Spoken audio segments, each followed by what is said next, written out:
Assalamualaikum warahmatullahi wabarakatuh. Perkenalkan, saya Zaki. Di sini saya akan membahas tentang simulasi sederhana sistem dinamik mengenai pertumbuhan populasi penduduk. Di sini saya akan menggunakan aplikasi Vensim dan aplikasi PowerSim untuk membuat simulasinya. Nah, pertama kita akan membahas tentang sistem dinamik. Sistem dinamik ini adalah pendekatan untuk memahami perilaku sistem yang kompleks dari waktu ke waktu menurut J. Forrester tahun 2009. Dalam membuat pendekatan atau pemodelan mengenai sistem yang kompleks ini, kita dapat menggunakan yang namanya causal loop diagram dan menggunakan stock flow diagram, di mana causal loop diagram ini dapat ditransformasikan menjadi stock flow diagram dan sebaliknya. Nah, masalah yang saya angkat di sini adalah mengenai masalah populasi penduduk yang setiap tahunnya semakin meningkat. Nah, saya lihat di BPS bahwa populasi penduduk Indonesia setiap tahun ini semakin meningkat. Nah, saya juga melihat bahwa ada berita mungkin sudah lama, tetapi ini masih relevan sampai sekarang, bahwa sawah beralih jadi perumahan atau industri mengancam ketahanan pangan. Nah, di sini telah terlihat bahwa semakin meningkatnya populasi penduduk, maka kebutuhan sandang, pangan, dan papan mereka itu semakin meningkat. Maka dari itu, sawah dapat berubah atau beralih fungsi lahannya menjadi perumahan atau industri karena semakin banyaknya kebutuhan mereka ini. Nah, di sini saya tidak akan menyimulasikan terlalu jauh. Cukup saya akan menyimulasikan bagaimana populasi penduduk itu dapat meningkat setiap tahunnya. Kita masuk ke simulasinya. Nah, di sini saya sudah membuka aplikasi Vensim. Nah, di sini akan terlihat tampilannya seperti ini. Untuk membuat causal loop diagram di sini kita dapat memanfaatkan tools yang ada di sini. Nah, pertama kita masukkan dulu variabel-variabel yang akan kita masukkan. Di sini ada variabel dan level. Nah, pada level ini kita dapat memasukkan sebuah atau suatu hal atau sebuah faktor yang dapat kita lihat sebagai air di dalam ember. Jadi ada levelnya, itu ada bisa naik, bisa turun gitu kan. Nah, sedangkan variabel ini adalah seperti rate atau alirannya atau flow-nya. Nah, kalau level ini adalah stoknya gitu. Nah, di sini kita level ini adalah masukkan populasi.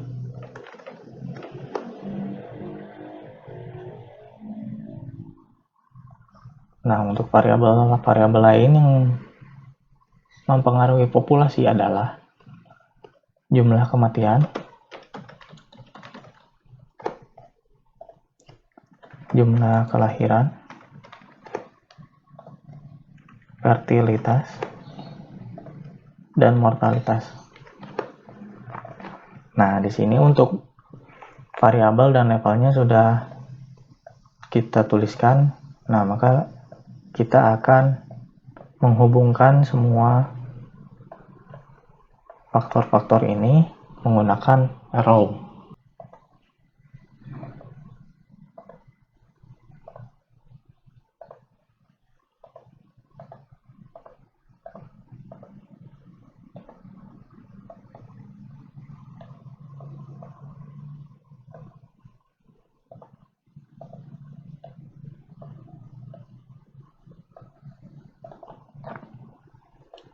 Di sini kita bisa mengubah panah ini, klik kanan. Nah, kita ubah ketebalannya, warnanya. Nah, di sini kita untuk warna biru kita akan menggunakan tanda plus. Begitu juga yang lain.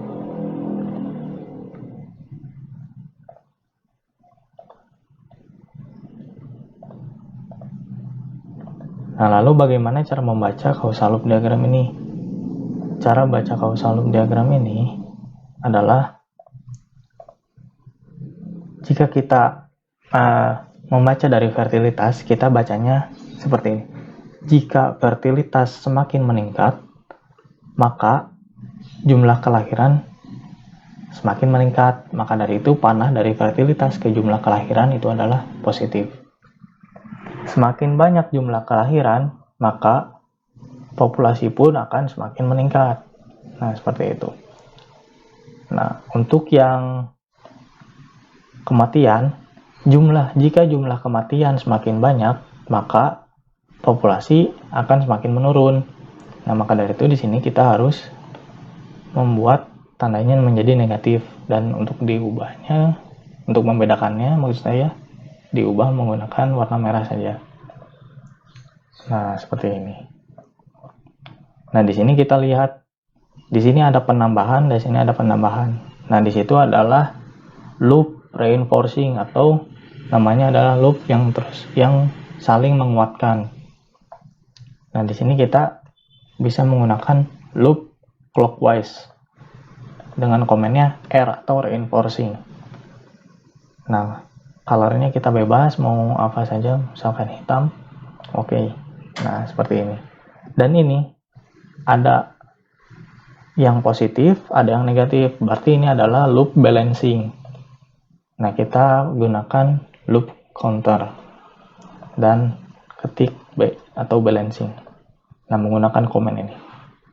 Nah, untuk membuat causal loop diagram untuk pertumbuhan populasi seperti ini saja.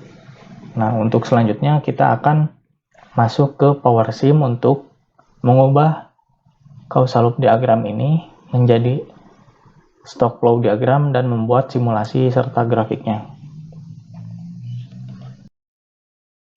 Nah, ini adalah tampilan PowerSim Studio 10 Express. Tampilannya mungkin hampir sama, tetapi fitur yang digunakannya berbeda. Nah, di sini kita akan menggunakan tools yang ada di sini.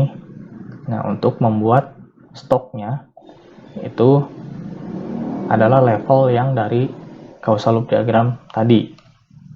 Nah, populasi ini adalah stok. Maka dari itu kita buat kotak. Di sini kita ketik populasi.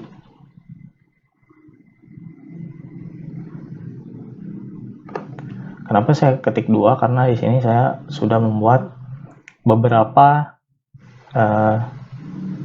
simulasi yang menggunakan kata populasi, jadi tidak bisa sama. Yang kedua ada jumlah kematian. Nah, yang kedua ada jumlah kematian. Nah, variabel ini kita pakai yang bulat. Nah, yang ketiga ada jumlah kelahiran. Yang keempat, karena di sini ada fertilitas dan mortalitas, di mana fertilitas dan mortalitas ini merupakan konstanta, mungkin seperti 1% per tahun dikali jumlah penduduk adalah pertumbuhan fertilitas atau kemungkinan mortalitas atau kematian yang menyebabkan kematian. Maka dari itu kita membuat yang belah ketupat ini karena nilainya adalah konstan. Meskipun konstan, nanti bisa kita atur sendiri.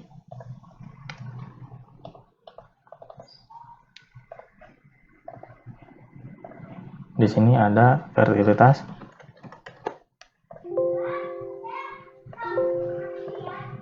fertilitas 2, dan di sini ada mortalitas.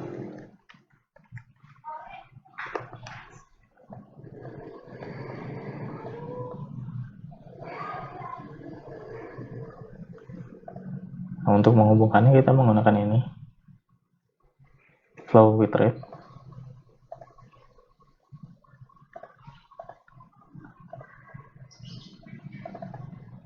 Oh ya, sebelumnya saya minta maaf, mungkin ini salah ya. Harusnya Saya menamakannya di sini.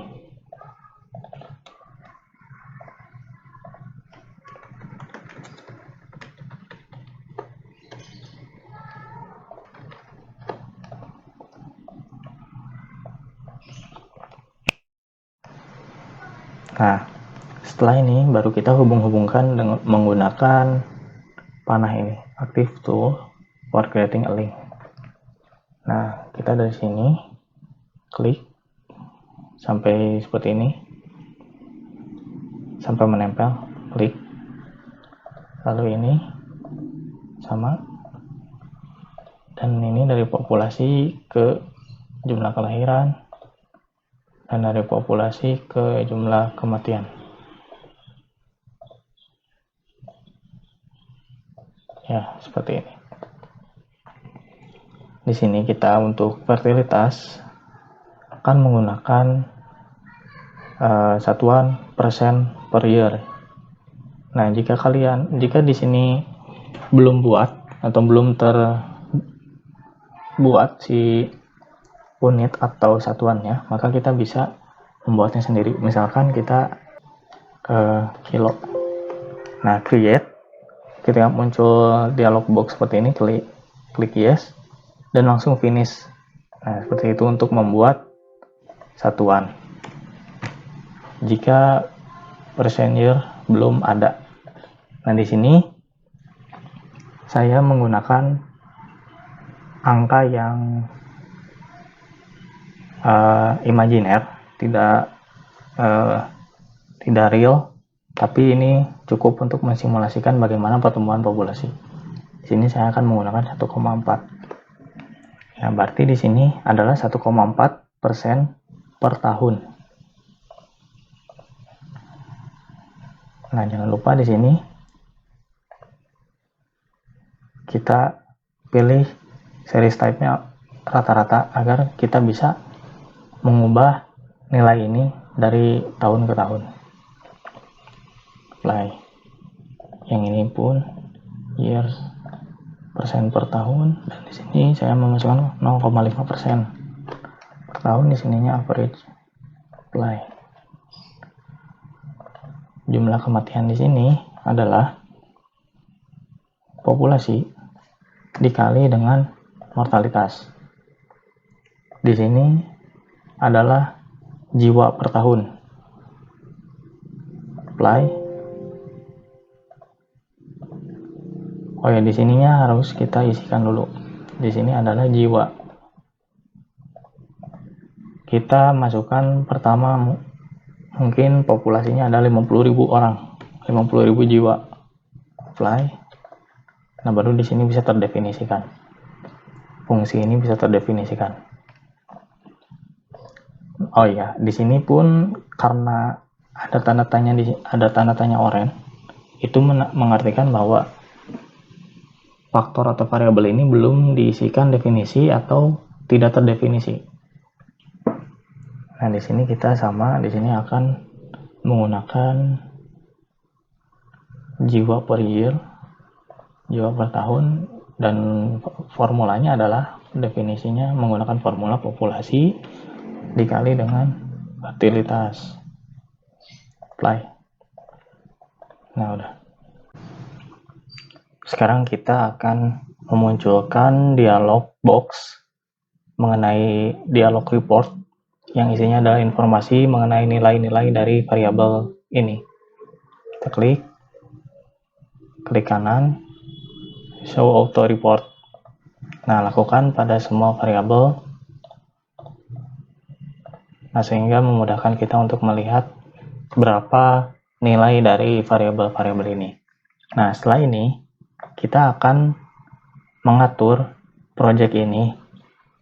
Apa yang kita atur adalah waktu perhitungannya. Kita klik time measurement, kita pilih calendar depend atau calendar independent simulation. Di sini kita bisa menggunakan keduanya. Namun saya akan menggunakan yang bawah ini. Isikan time unit name-nya year, time unit as intervalnya years, dan series resolution-nya 1. Oke. Setelah itu kita masuk ke simulation setting. Nah, di sini kita akan mengatur time step-nya itu 1. Time step 1 itu berarti dalam simulasi satuan waktu yang dipakai dalam sekali simulasi itu adalah 1. Nah, start time-nya ini adalah 0 dan stop time-nya itu adalah 30. Dimana dalam ini satuan tahun berarti kita akan melakukan simulasi sistem dinamik ini atau model dinamik ini selama 30 tahun. Nah, untuk kecepatan simulasinya, kalian bisa isikan custom atau maximize speed.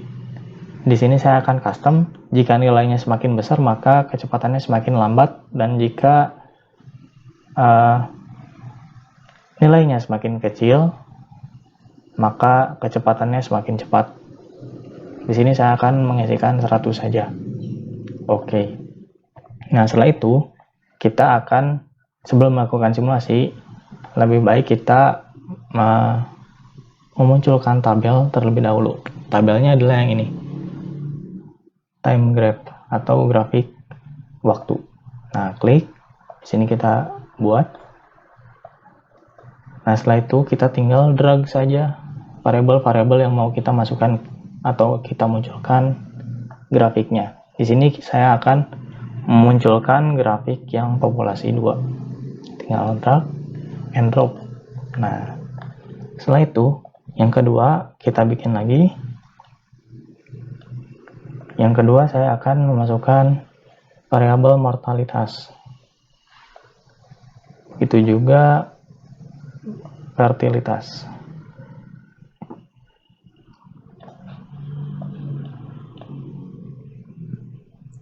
Sudah. Nah, setelah ini kita akan mengatur dulu time axis atau sumbu untuk waktunya agar lebih mudah dilihatnya. Dan di sini kita time axis, di sini placementnya, penempatannya itu between interval. Dan kita isikan intervalnya, minornya 1 dan majornya 1. Apply. Nah, di sini akan otomatis berubah seperti ini. Di sini kita edit lagi. Apply. Oke. Nah, jadi enak dilihat kan, lebih enak dilihat. Yang ini juga kita ubah seperti itu.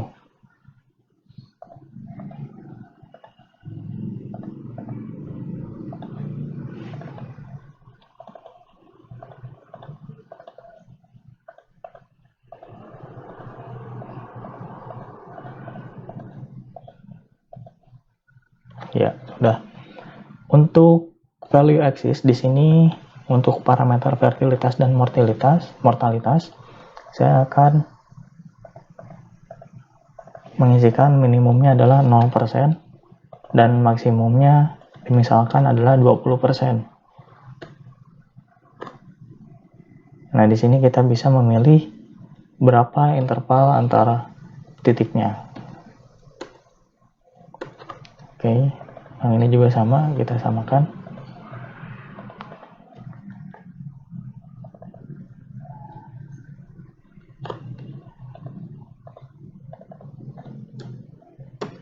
Oke. Nah, setelah ini kita bisa mengubah variabel-variabel ini setiap waktunya. Tinggal klik dan kita ubah. Ketika kita ingin mereset, kita klik saja ini atau Ctrl R. Perlu diingat untuk membuat yang seperti ini, pastikan konstan ini atau konstanta ini, variabel konstantanya adalah average dan startupnya dicentang.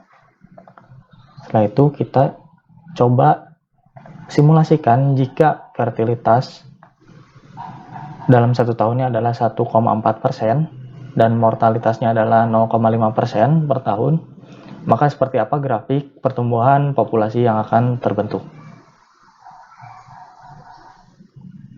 Nah, ini adalah, kita ulang, Nah, ini adalah tabel pertumbuhan populasi jika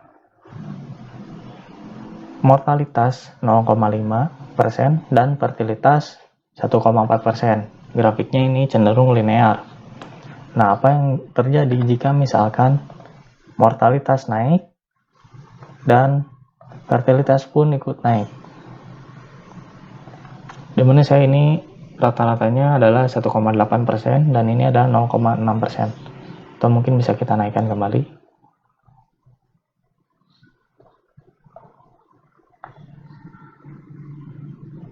Ya.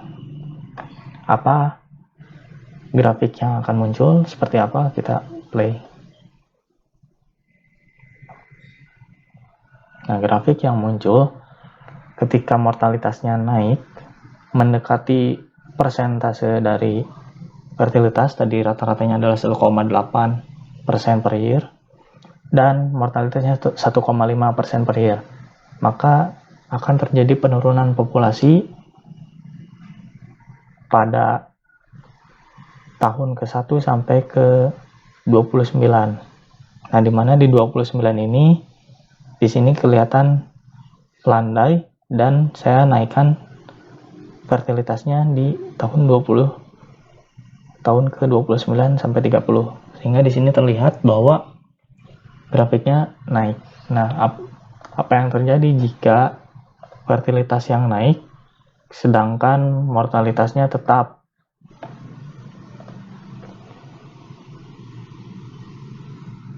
Nah, grafik yang ditunjukkan ini sebanding ya, sehingga seperti eksponensial pertumbuhannya. Nah, maka dari itu, jika populasi semakin meningkat, maka seperti yang di awal tadi saya katakan bahwa kebutuhan sandang, pangan, dan papan akan meningkat juga. Nah, di sini kita juga bisa melihat pertumbuhan atau penambahan populasi setiap tahun dengan menggunakan grade timetable di sini ya. Kita masukin populasi di sini, jumlah kematian dan jumlah kelahiran. Nah, ketika kita simulasikan, kita akan bisa melihat setiap tahun itu menambah berapa populasinya dan meninggalnya berapa gitu. Nah, seperti ini. Nah, maka solusi yang diambil oleh pemerintah Indonesia di sini adalah, yang saya tahu adalah pertumbuhan populasi dapat dikontrol dengan program keluarga berencana, yaitu satu keluarga maksimal 2 anak. Nah, sehingga pertumbuhan populasi dapat dikontrol dengan baik sehingga tidak ada ledakan populasi. Namun tidak menutup kemungkinan juga bahwa masyarakat Indonesia semuanya menggunakan atau menerapkan program keluarga berencana. Nah, jika seperti itu mungkin perlu ada kebijakan lebih lanjut dan simulasi lebih lanjut lagi sebelum kebijakan dibuat. Nah, untuk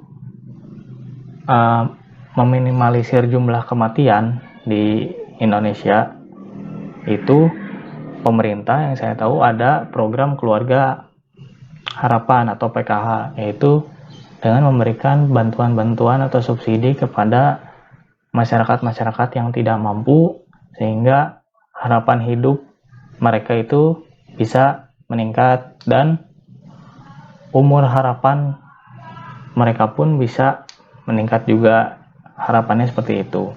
Nah, jadi demikian apa yang bisa saya simulasikan dan apa solusi dari penambahan jumlah penduduk. Mohon maaf bila ada kesalahan dan mohon maaf atas keterbatasan ilmu saya ini, karena saya juga masih belajar.